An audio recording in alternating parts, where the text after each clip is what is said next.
का म्हणता मंडळी, मग कशी आहात? तुमच्याकडे आहे का पाऊस? आमच्याकडे आता हल्ली पाऊस सुरू आहे आणि मी आता आहे नीलजमध्ये.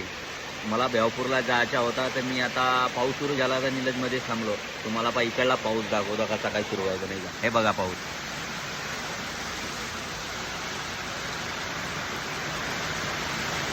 हे बघा आपली गाडी इथं ठेवलेली आहे आणि हा पाऊस बघा किती मस्तपैकी पाऊस पडत आहे.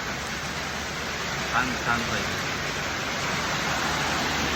आहे का नाही पाऊस? किती जबरदस्त पाऊस पडत आहे. तुमच्याकडे आहे का? असेल तर कमेंटमध्ये नक्की सांगा. तर आमच्याकडे आज खूप जबरदस्त आणि चांगला पाऊस आला, कारण हा बरेचसे 20 ते 25 दिवसानंतरचा पाऊस आहे. आज पहिल्यांदा पाऊस आला आहे. 20 ते 25 दिवस झाले आमच्याकडे पाऊस नाही, पण आज पहिल्यांदा पाऊस येत आहे आणि ते एक नंबर मस्तपैकी खूप चांगला पाऊस येत आहे. खूप बढिया वाटत आहे आज पाऊस. हे बघा.